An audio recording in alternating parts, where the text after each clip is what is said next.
Fala, amigos que acompanham o portal de notícias TN Brasil TV, em mais uma entrevista. Hoje irei conversar com uma colega, amizade construída por meio das redes sociais já há um tempo.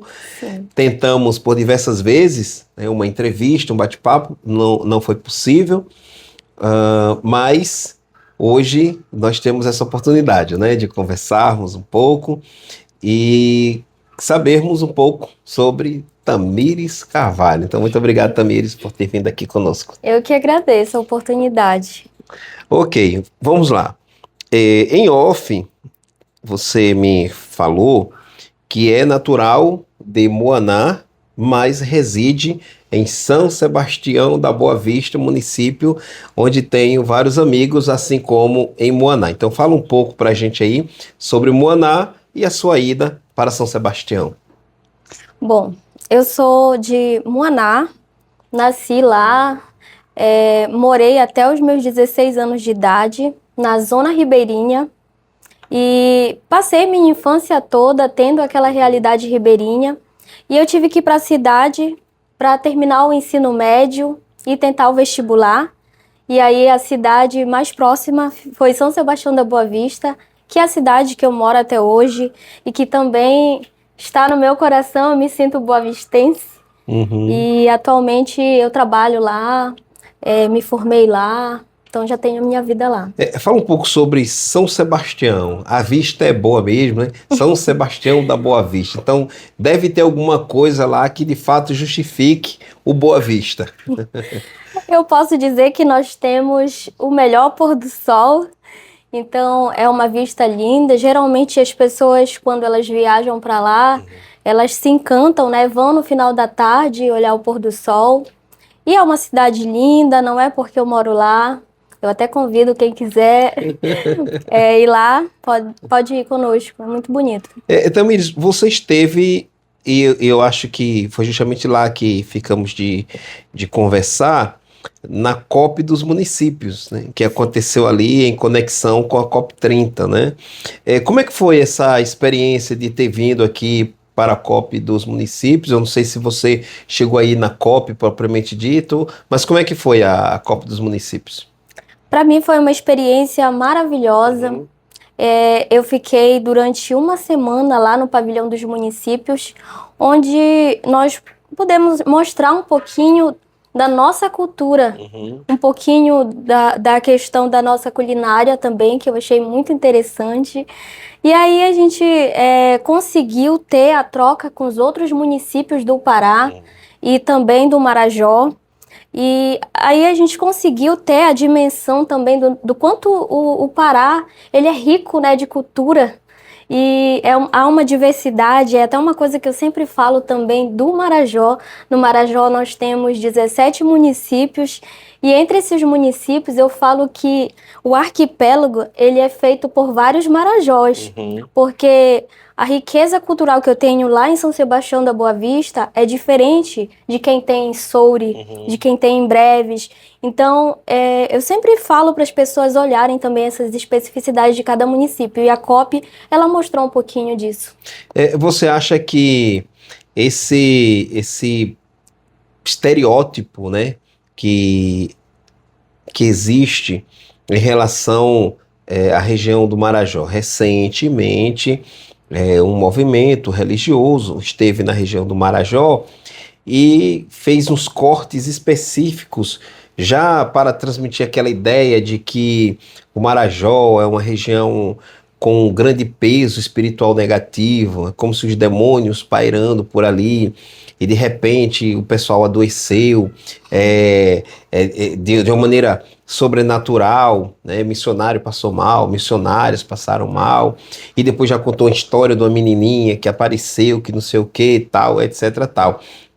E aí você vê os comentários, e as pessoas vão lá, é isso mesmo, é uma região miserável, sem Deus, sem isso, sem aquilo, ou seja, como se lá não tivesse instituições, polícia civil, polícia militar, a presença da justiça, né? Juiz, defensoria, como se não existissem igrejas, como se não existissem famílias estruturadas, como se não existissem escolas. Ou seja, é um estereótipo que se faz da região do Marajó. Claro, tem seus problemas? Tem. Né? Assim como na capital também tem de montão. Você acha que essas construções assim é devido a quê? Ignorância mesmo, má vontade? Eu acho que isso só existe porque as pessoas não conhecem o Marajó. Elas não se abrem também para conhecer de fato a nossa realidade.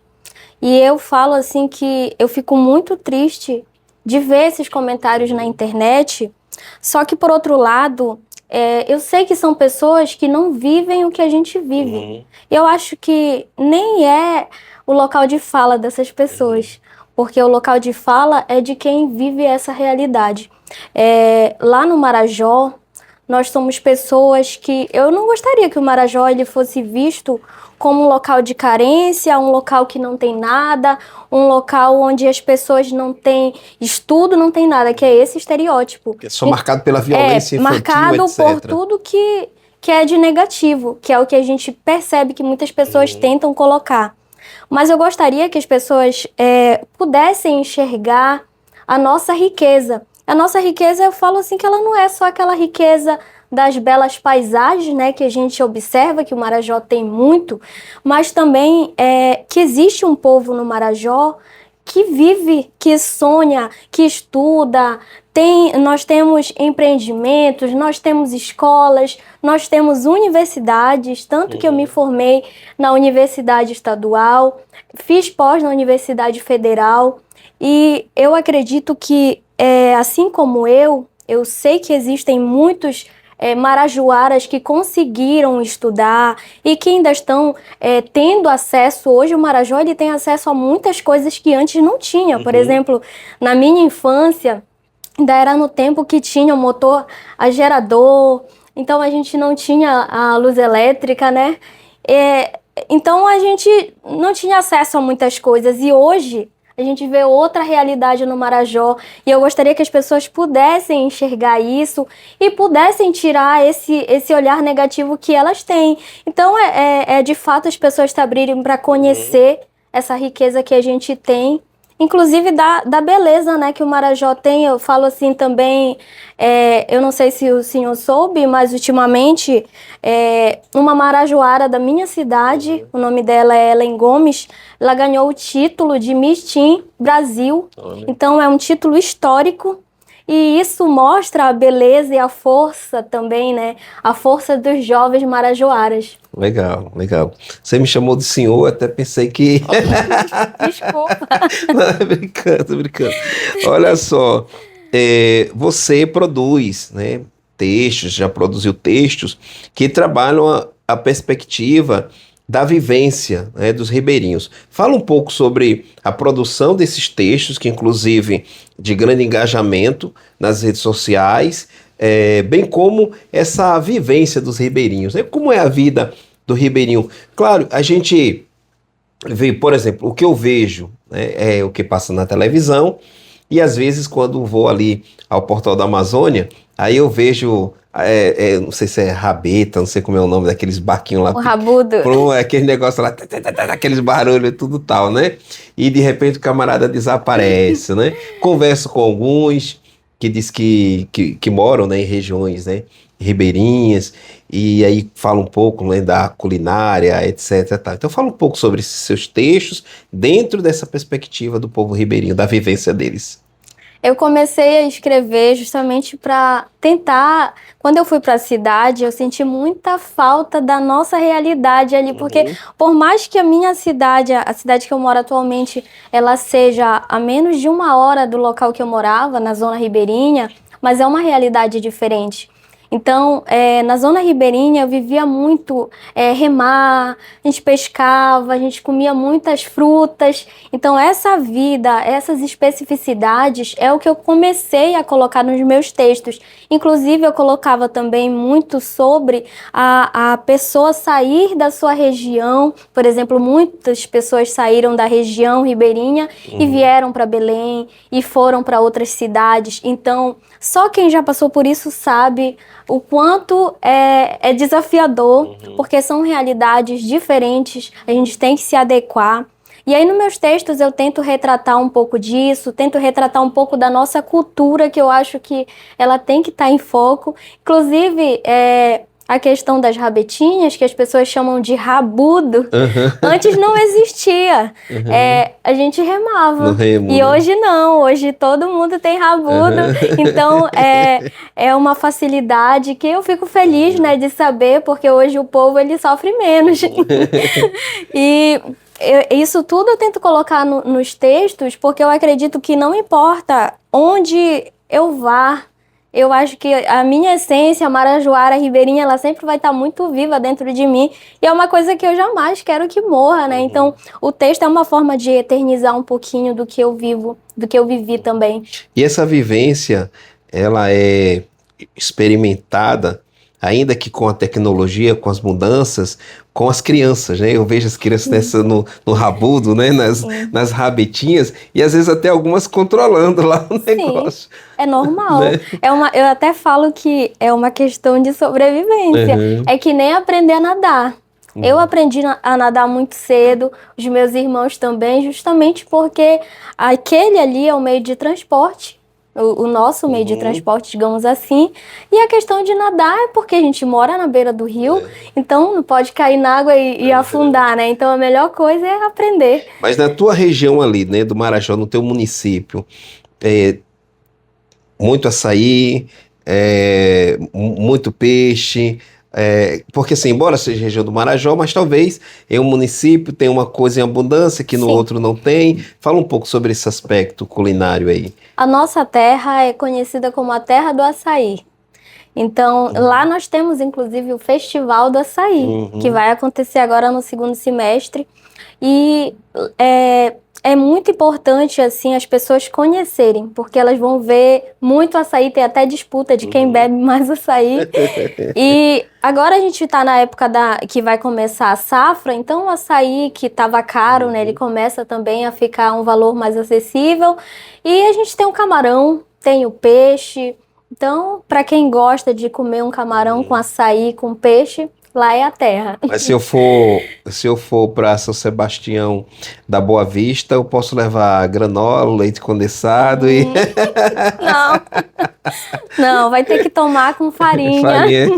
Com farinha. Olha só, você é licenciada em pedagogia pelo FPA, é pós-graduada em psicopedagogia, educação inclusiva e ensino de língua e literatura pela UFPA, né? Fala um pouquinho sobre essa parte acadêmica da sua vida. Bom, como eu falei, né, anteriormente, a minha intenção de ir para a cidade foi justamente porque lá na parte onde eu morava, eu não podia mais terminar o ensino médio, porque era por módulo. Então eu tinha que ir para a cidade para tentar também o vestibular depois do ensino médio. Eu tentei o vestibular, a gente sabe que a educação ribeirinha, ela ainda é uma educação defasada por conta de várias questões, é distante. No meu tempo era um pouquinho mais difícil, hoje está melhor, porque eu estudei por turmas multisseriadas, então foi muito grande essa luta para eu conseguir passar no vestibular. Só que eu tinha que passar, porque eu não tinha como pagar uma faculdade. Então, eu passei na Universidade do Estado em Pedagogia. Depois que eu passei, eu me formei, né? Passei pelo processo. Fiz 2 pós em ensino de língua e literatura. Fiz psicopedagogia e fiz essa outra em educação inclusiva. E são áreas que eu me identifico bastante. Entrei na UFPA também por meio de um processo seletivo. Atualmente eu sou aluna da UFRA. Eu faço sistemas de informação. Eu falo que a educação, ela transforma as nossas vidas, né? Eu só consigo acessar hoje alguns lugares por conta da educação e de muita resistência, porque não é fácil a gente conseguir, mas eu acredito que a educação em si, é por isso que eu sempre coloco muito nas minhas redes sociais, ela pode transformar e a gente pode conseguir sim o nosso espaço, né? Legal. E os seus pais? Bom, eu tenho a minha mãe mora aqui em Belém, E eu sou a primeira filha de 4 filhos, então eu sou a filha mais velha, eu não tive convívio com meu pai, e o meu pai, inclusive, ele faleceu recentemente, e é uma história um pouco mais, mas de fato, quem eu tive mais convívio, que me passou todos os ensinamentos, foi a minha mãe com os meus avós, e o meu padrasto também. Legal, legal. Um outro ponto também que no iniciozinho, né, já chegou a falar, que hoje você atua na área ambiental, né? Sim. Eu trabalho na Secretaria de Meio Ambiente e lá a gente desenvolve vários projetos. São projetos que até minimizam, né, os impactos que são na parte dos rios. A gente mora numa cidade que é ribeirinha, então lá a gente tinha um problema muito grande com... as pessoas jogavam o óleo de cozinha nos rios. E isso era uma problemática, então lá tem um projeto que já existe há muitos anos na SEMA, que é o de sabão ecológico.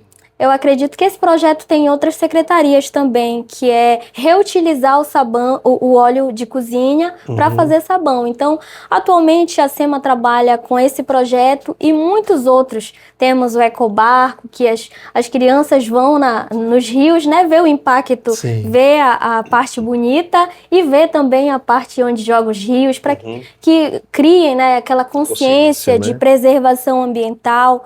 Temos o Ecobike, que foi recentemente, então a gente desenvolve esse trabalho de educação ambiental lá, devagar, mas vai acontecendo. Então, nesse caso, a prefeitura ela tem esse comprometimento com essa parte ambiental, né? Sim, a prefeitura ela investe bastante nessa parte de educação ambiental. O prefeito lá é o... Getúlio Brabo. O prefeito ele sempre abraça os projetos, inclusive a gente vai ter agora umas ações novamente com uma parceria da Universidade de Minas Gerais, e todos os projetos são agregados para que a gente consiga minimizar, né, todos os impactos, que a gente está aquele foco muito grande, né, das mudanças climáticas e tentando fazer com que... Legal. E São Sebastião ficou feliz com o Brasil na Copa? Como é que ficou lá? Ficou muito feliz, tanto que a maioria das pessoas, lá nossas ruas, tem algumas ruas que são estreitas, né? Então a rua inteira enfeitada. Tem os artistas locais que eles eu falo assim que o trabalho deles é lindo e eles pintaram as ruas, então era uma coisa bonita. Eu falo que a Copa é um momento também que a gente confraterniza, né? A gente vê a família, a gente vê os amigos. Copa não é só um momento de ter que vencer, né? Não só se consiste nisso, né? Nas partidas de futebol tem esses elementos, a confraternização, o encontro, essa união comunitária para embelezar as ruas, né? Então é um momento que trabalha muito essas questões, né? A gente viu bastante isso lá. Agora me diz o seguinte, eu não sei o tanto você gosta de futebol, não sei, eu coloquei futebol aqui na história, mas eu não sei o tanto. Mas lá, assim, falam muito sobre Paysandu, sobre Remo, ou você não vê muito? Eu escuto falar bastante. Eu não sou tão envolvida na parte dos times, né? Só que eu escuto bastante no meu trabalho, em outros locais também, que há essa disputa entre o Remo e o Paysandu. Né? Tem dias que tem o jogo, né? Aí o pessoal coloca aquela bandeira grande na frente da casa, a pessoa se veste, coloca a camisa, boné, uma caixinha e vai. Temos que fazer uma enquete direcionada para São Sebastião da Boa Vista. Fazer uma enquete, você torce para o Remo, Paysandu ou outro? E mandar lá para São Sebastião, para a população lá votar e a gente vê quem é maior lá. Pois bem, minha querida, a conversa aqui muito agradável com a Tamires Carvalho. Tamires, mas aqui para a gente concluir, quais são aí os planos aí de futuro? Escrever um livro, de repente, sobre a sua vivência como marajoara? Conhecimento você tem, escreve muito bem, né? Os textos seus muito bem feitos. Obrigada. E com a receptividade que fala por si só. Nunca pensou? Na verdade, eu já recebi essas perguntas, né, sobre o fato de querer escrever. Inclusive, eu sempre escrevo. eu sou muito observadora e eu sempre falei que eu só escrevo se eu sentir. Então eu acredito que os meus textos, às vezes eles só chegaram a algumas pessoas, elas só chegaram a sentir porque eu tava com muito sentimento escrevendo eles. Então, quem sabe futuramente, né, eu posso estar escrevendo, fazendo um livro ali só dos poemas marajoaras, ou até mesmo de algumas crônicas, de algo que eu observo, que eu gosto de escrever bastante. Eu tenho muitos textos que eu escrevo e não publico, que eu sempre escrevo lá no meu celular. Então, quem sabe futuramente, né, eu sempre falo que as coisas, quando elas tendem a acontecer, elas chegam até nós. Você, como alguém que mora praticamente próximo, no centro, né, dessa região amazônica, é uma ribeirinha, você vê que essas pautas que defendem o meio ambiente, que defendem a preservação, você vê que são pautas necessárias e que não podemos cochilar para evitar um dano causado pela destruição do meio ambiente. Sim, são pautas importantíssimas. Eu falo que não são frases prontas. Não são para que as pessoas elas têm que ter consciência que a gente vive numa casa comum, né? Até o Papa já falou dessa forma. A gente vive numa casa comum que é o meio ambiente e todo mundo deve fazer sua parte. Até mesmo a criancinha, ela deve aprender também para que ela possa saber que é responsabilidade nossa cuidar do meio ambiente. E cada ação que a gente faz, desde eu pegar um palito de pirulito ou qualquer coisa que eu vá jogar, a gente observa nos rios, por exemplo, tudo que as pessoas comem lá a gente fala na beira, né? Na beira do rio.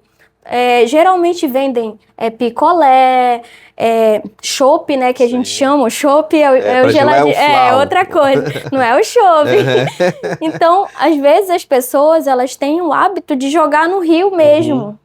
E isso chega a dói o coração, porque volta. Em determinado momento a gente vê aquele, né? Sim, ele vai e ele volta e ele prejudica todo mundo. Então, que as pessoas elas possam ter pressa. A gente for olhar todos os estudos que tem, a gente precisa muito dessa pressa. Senão, como é que a gente vai viver? E nem precisa colocar muitos anos aí na conta, é pra logo. É isso aí, então conversei com o Tamires Carvalho, né? Se não fosse o tempo, ficaríamos aqui conversando bem mais.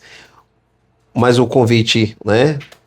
Ainda está de pé, já está de pé para uma outra oportunidade, de repente a gente fazer também um podcast ali no outro espaço, onde a gente possa conversar mais à vontade sobre outros assuntos, mostrar fotos que porventura você disponibilize, mostrar textos, tudo ao vivo, para a gente poder ir interagindo também com o público. Então, muito obrigado, Tamires, pela presença. Agora, suas considerações finais. Eu que agradeço a oportunidade. Para mim é sempre bom falar sobre a nossa região marajoara. A gente precisa falar um pouquinho de tudo que a gente vive lá, das nossas riquezas, do quanto o Marajó ele precisa ser visto com bons olhos também, e o quanto a nossa terra ela precisa de uma visibilidade boa, a gente precisa ser conhecido também, a gente precisa ser celebrado. Eu falo que todo povo ele tem sua riqueza, e nós temos a nossa também, e a gente precisa que mais pessoas como você possam estar dando voz, né? Obrigado. E eu não posso esquecer, que antes da gente começar aqui a entrevista, em off, eu vi alguns de seus textos que você me mostrou, embora já tenha, né, tido contato antes, e fotos também, né, de ribeirinhos, né, de pessoas ali da localidade. Aí eu não sei se você lembra o nome do fotógrafo, lembra o nome dele? Não. Eu acho que foi o Eliseu. Pronto, mas caso tenha sido o Eliseu, se não foi o Eliseu, tenha sido um outro, parabéns pelos registros fotográficos. Então continuem fazendo esses registros e disponibilizem, principalmente para a TN Brasil TV, que a gente faz questão de publicar a série de fotos ou fotos individualizadas sobre a região, mostrando algum aspecto de lá, né, com a devida legenda e os créditos, tá bom? Sim. Então, muito obrigado Eu que por ter vindo. agradeço. Valeu.